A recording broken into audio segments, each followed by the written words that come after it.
ঝড় বৃষ্টির অন্ধকার রাতকে সুযোগ হিসেবে কাজে লাগিয়ে ফের সক্রিয় গরু চোর চক্র। খোয়াইয়ের মরানদী এলাকায় এক কৃষকের গোয়াল ঘরে হানা দিয়ে দুটি দামি বিদেশি গরু চুরি করার ঘটনায় চাঞ্চল্যের সৃষ্টি হয়েছে। যদিও গ্রামবাসীদের তৎপরতায় একটি গরু উদ্ধার করা সম্ভব হয়েছে, তবে অন্য গরুটি সীমান্ত পার করে বাংলাদেশে নিয়ে যেতে সক্ষম চোরের দল।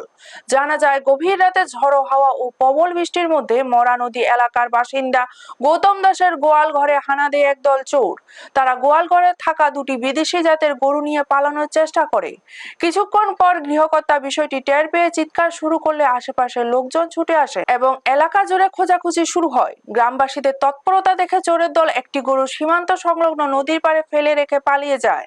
পরে সেটি উদ্ধার করা হলেও অন্য গরুটিকে সীমান্ত পার করে বাংলাদেশে নিয়ে যাওয়া হয়েছে বলে অভিযোগ। ঘটনার পর কান্নায় ভেঙে পড়েন গৃহকর্তা গৌতম দাস। তিনি জানান, ওই দুটি গরুর দুধ বিক্রি করেই কোনো মতে সংসার চলতো। একটি গরু হারিয়ে যাওয়ায় পরিবারটি এখন চরম অনিশ্চয়তার মুখে পড়েছে। ঘটনার পর এলাকায় আতঙ্ক ছড়িয়েছে এবং সীমান্ত এলাকায় নিরাপত্তা জোরদারের দাবি উঠছে। ব্যুরো রিপোর্ট, নিউজ তৎকাল 24।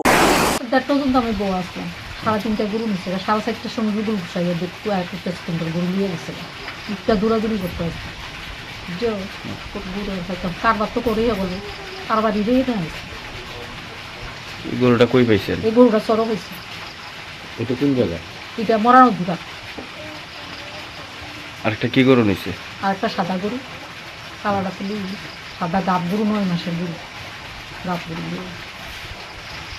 আমি তো বাবু এটা কইতে পারতাম না যে কেডা লইছে, ইন্ডিয়া শুরু লগে আছে, নাহলে কি করে জানতো তুমি? কম এই সিপার থেকে কি করে গরু